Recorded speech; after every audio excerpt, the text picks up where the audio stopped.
Hello everyone. सो Nifty 50 से related हमारा discussion जो है होने जा रहा है। और निफ्टी 50 अगर आप देखें, सो इंडिया का जो स्टॉक मार्केट है उसमें निफ्टी 50 जो है 50 दिग्गज स्टॉक्स का एक बास्केट है। और इस बास्केट में अगर आप देखेंगे तो 13 डिफरेंट सेक्टर्स के रिप्रेजेंटेटिव्स स्टॉक आपको दिखेंगे। और इसमें सबसे ज़्यादा वेटेज की जहाँ तक बात है तो वेटेज आपको बैंकिंग एंड फाइनेंशियल सेक्टर का देखने को मिलेगा, जिनका वेटेज 1/3 के अप्रॉक्स में आपको देखने को मिलेगा। अब ये जो वेटेज जो है या फिर जो स्टॉक्स ये निफ्टी 50 के बास्केट में होते हैं, इनमें चेंजेस होते रहते हैं विथ टाइम। जो है अगर कोई स्टॉक का परफॉर्मेंस गिर रहा है, उसका मार्केट कैप श्रिंक होता है, और दूसरे कंपनीज जो हैं जो हायर मार्केट कैप के हैं और निफ्टी 50 में एंट्री के हिसाब से एलिजिबल हैं, तो उनको इन कराया जाता है, और जो एग्जिस्टिंग जिसका मार्केट कैप श्रिंक हो गया है उसको बाहर निकाल दिया जाता है। तो ये प्रोसेस जो है वो सेमी एनुअल बेसिस पे होते रहता है।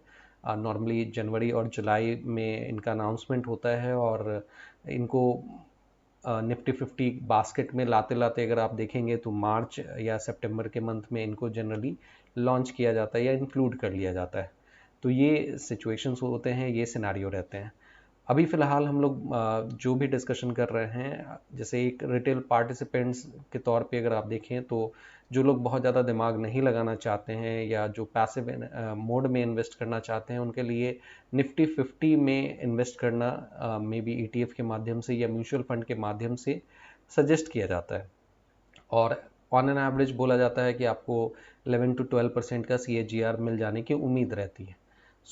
ये अगर आप एवरेज अगर देखेंगे या ये जो रिटर्न अगर आप देखेंगे तो ये लॉन्ग टर्म या वेरी लॉन्ग टर्म के हिसाब से कहा जाता है।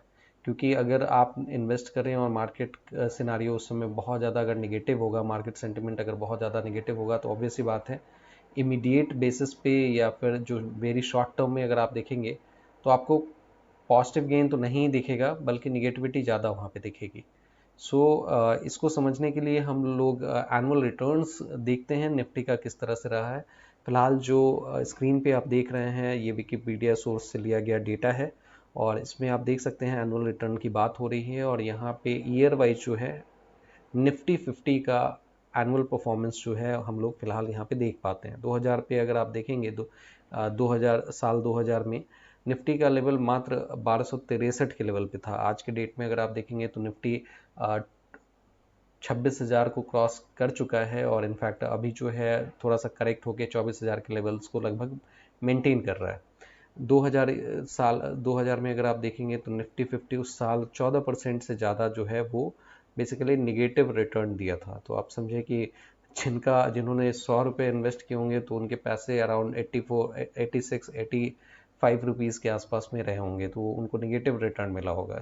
सेम सिचुएशन 2001 में आपको देखने को मिलेगा, ये 13.94 का निगेटिव रिटर्न है। सिमिलरली अगर आप ईयर वाइज देखते हुए चलें तो 2002 में आप देखें मात्र 3% से के आसपास का जो है वो पॉजिटिव रिटर्न साल में मिला है। लेकिन वही 2003 में अगर आप देखें तो गेम चेंजर रिटर्न है, एक साल में 71% से ज़्यादा, लगभग 72% का रिटर्न है। तो यही सिनेरियो अगर आप आगे देखते हुए चले तो बहुत साल ऐसे रहे हैं जहाँ पे डबल डिजिट में भी काफ़ी ज़्यादा हाईली पॉजिटिव रिटर्न्स आपको देखने को मिलेंगे। और यही सिचुएशन इवन 2007 में देखें तो 54% से ज़्यादा का रिटर्न जो है आपको एक साल के अंदर में निफ्टी 50 के द्वारा दिया गया है। निफ्टी 50 जो कि well diversified stock basket consider किया जाता है, जहाँ पे इंडिया के दिग्गज 50 स्टॉक्स जो हैं प्रेजेंट रहते हैं। और उसमें अगर आप इन्वेस्ट कर रहे हैं तो एक तरह से आप ये कह सकते हैं कि आप एक सिक्योर इन्वेस्टमेंट, एग्जैक्टली सिक्योर तो नहीं कहेंगे, लेकिन आप ये मान सकते हैं कि आपका जो भी फंड का इन्वेस्टमेंट हो रहा है वो बहुत ही ज़्यादा वेल डाइवर्सिफाइड सेगमेंट में जा रहा है, और वहाँ आपको जो है आपका जो रिलेटिव एक्सपोजर जो है पर्टिकुलर सेक्टर में जो जनरली देखने को मिलता है उस तरह का रिलेटिव एक्सपोजर ज़्यादा देखने को नहीं मिलेगा, बल्कि वेल डाइवर्सिफाइड मैनर में आपका पोर्टफोलियो दिखेगा। तो ये सारा सिनारियो है। अभी के हिसाब से अगर आप देखें रिसेंट टाइम पीरियड में तो 2023 में आप देखें 20% से ज़्यादा का रिटर्न है। 2024 में जो है 8% से ज़्यादा का रिटर्न, लगभग 9% का एनुअल रिटर्न आपको देखने को मिलेगा। सो लॉन्ग टर्म में अगर आप एवरेज देखेंगे तो 11 से 12% का CAGR, एनुअल CAGR मेंशन किया जाता है। और हालांकि ईयर वाइज आप देख सकते हैं कि बहुत ज़्यादा डिप भी आपको देखने को मिलेगा। तो इस तरह के डिप वाले ईयर्स वैसे तो बहुत कम ही रहे हैं। साल 2000 से लेके अगर 2024 तक आप देख रहे हैं, पिछले 25 साल के अंदर में, तो 25 साल के अंदर में निगेटिव रिटर्न देने वाले ईयर 1, 2, 3, 4, 5 और मात्र 5 साल ऐसे रहे हैं जहाँ पे जो निफ्टी 50 का रिटर्न जो है वो निगेटिव रहा है।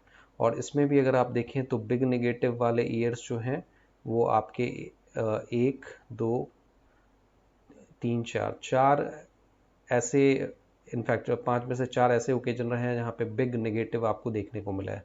2008 में ग्लोबल फाइनेंशियल क्राइसिस देखने को मिला था, जो यूएस लेड क्राइसिस था। और इसमें आप देखें कि निफ्टी ऑलमोस्ट 50% से भी ज़्यादा का करेक्शन यहाँ पे दिखाया है। और ये आप देखें कि किसी भी साल का ये हाईएस्ट जो है वो करेक्शन या फॉल निफ्टी का है, कि एक सिंगल ईयर में जो है सबसे ज़्यादा फॉल जो है इसी ईयर में देखने को मिला था। उसके बाद भी अगर आप देखें उस समय मार्केट का लेवल आप नोटिस करें, मात्र जो है 3000 के आसपास का लेवल था।